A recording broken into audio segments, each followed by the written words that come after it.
Have you ever had something so perfectly timed happen that it almost scared you? Like you were thinking of someone and they suddenly called, or you were about to give up and something small pulled you back? What if these aren't coincidences? What if this is how God actually communicates? Not through thunder or miracles, but through quiet moments that only your heart can understand. Man, I think about this stuff all the time. Like, seriously, there are moments in life that just feel too lined up, too meaningful to be random. You know that feeling, right? You're sitting there, maybe you're struggling, maybe you're lost in your thoughts, and then, boom, something happens that feels like a nudge. Not a big dramatic thing, just a small whisper in the fabric of reality. And for a second, you stop and go, wait, what was that? It's like the universe winked at you. We live in this world where people want proof of everything. We want data, charts, double-blind studies, and I get that. I love science, I love evidence.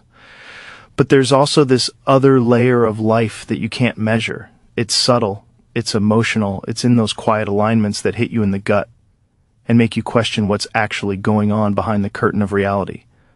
Like, think about how many times something happens where the timing is toned so exact that it feels impossible to chalk up to chance. Maybe you were thinking about quitting your job because you feel lost, and then, out of nowhere, someone you haven't seen in years calls you, and they say something that reignites your motivation. Or maybe you're going through hell, and a stranger says something random, but it's exactly what you needed to hear at that moment. It's like these moments are stitched into the fabric of your story. They don't feel random. They feel intentional. Now, if you ask me, that's how God talks. Not with a booming voice in the clouds, not with fire from the sky, but through the stuff that feels impersonal, through timing, through emotion, through that subtle intuition that says, go this way, not that way. And the wild thing is, most people miss it because we're always looking for the big sign. We're waiting for something undeniable. But the truth is, the real communication doesn't come in the noise. It comes in the quiet. It's like a whisper that you only notice when you stop distracting yourself. I've had moments where I've been thinking about someone and then they text me. Or I'll be deep in some philosophical thought about purpose, and I'll come across a book or a podcast that answers the exact question I was just wrestling with. Now, maybe you could call that coincidence. But when it keeps happening over and over in ways that line up perfectly with your internal state, it starts to feel like something bigger is in play. It's almost like there's this feedback loop between your inner world and the external world, the stuff you feel deeply. Somehow echoes back to you through events. Like reality is conscious in a way we don't fully understand. Maybe that's what people have always meant by God. Not some guy in the sky with a beard, but this conscious intelligence that responds to you through your experiences. Think about it. If God is real, and if God is infinite, then why would communication with Him be limited to speech or miracles? Wouldn't it make more sense that He uses everything? That the entire universe, every person, every situation, every coincidence could be a language? Maybe everything around you is constantly communicating, but you only notice it when you're tuned in. It's kind of like radio waves. They're everywhere, right? They're all around you, even when you're not aware of them. But until you tune your radio to the right frequency, it just sounds like static. I think God's messages are like that. They're always there, but you've got to be tuned in through awareness, through stillness, through openness. Most people never slow down enough to hear it. And I don't think it's about religion either. It's not like you need to belong to a specific faith to experience this. I think this is a human thing. Everyone gets those moments. You could be an atheist, and you've still probably had something happen that made you go, okay, that was weirdly perfect. It's that same feeling, that awareness that something beyond logic might be at play. You ever notice how sometimes the most painful moments in your life later turn out to be the ones that shaped you the most? Like, in the moment, you're pissed off, you're confused, you're thinking, why would this happen to me? But then months or years later, you look back and go, oh, that had to happen. That led me here. That's another way God communicates.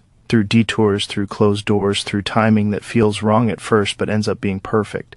It's almost like life is constantly setting you up for lessons, for growth.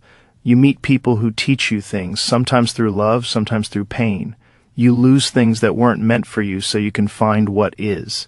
You hit rock bottom, only to discover that it's actually the foundation for something new. You can't see it while you're in it, but later it's like, damn, there was a pattern. And that's what gets me, the patterns. Because when you start noticing them, you can't unsee them. It's like this intelligent thread running through everything. It's subtle, but it's there.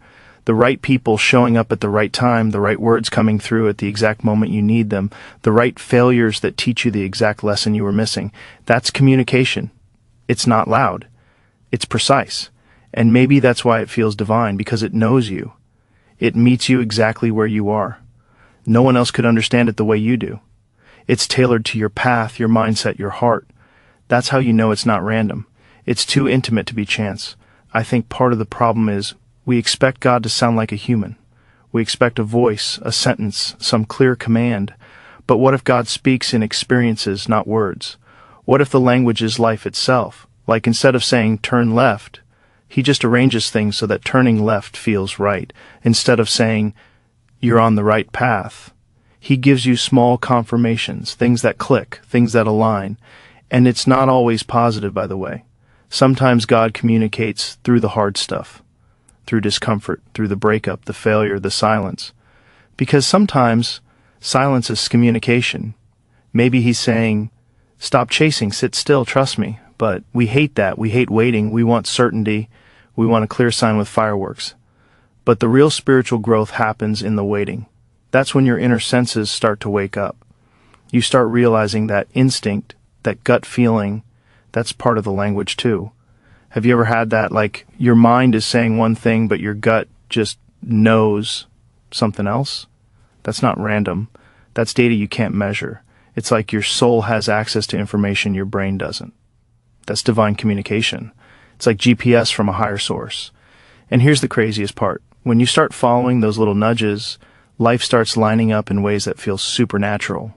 Like doors open that shouldn't open. You meet people who completely shift your trajectory.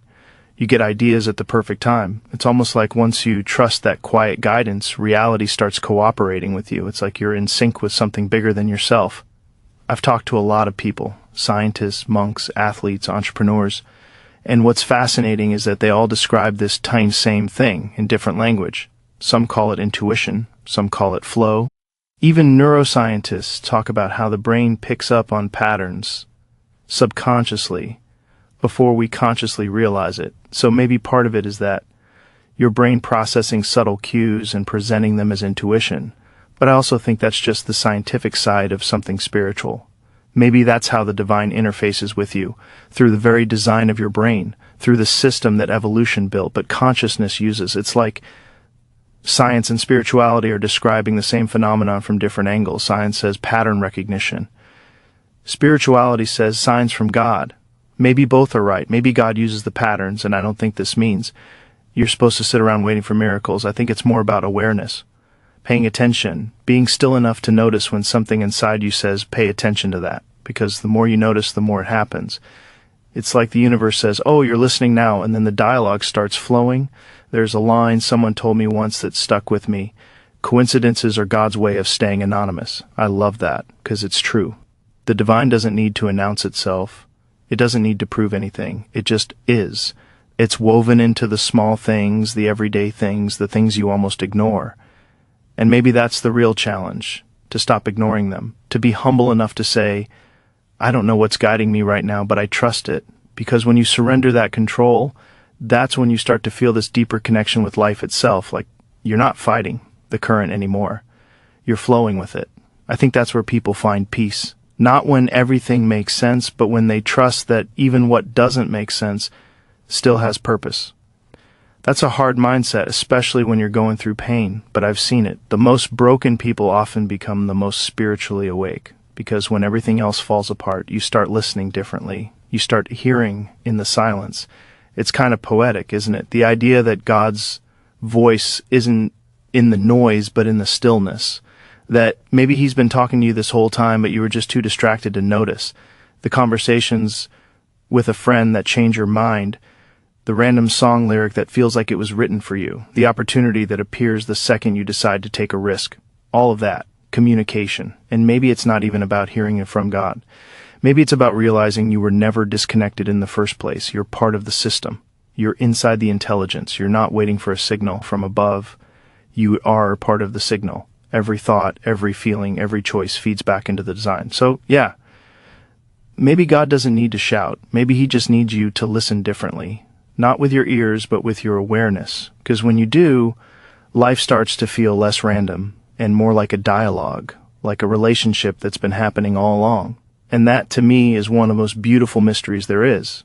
Because it means you're never really alone, even when it feels like it. The guidance, the connection, it's there. Subtle, patient, always speaking in the quiet language of your own heart.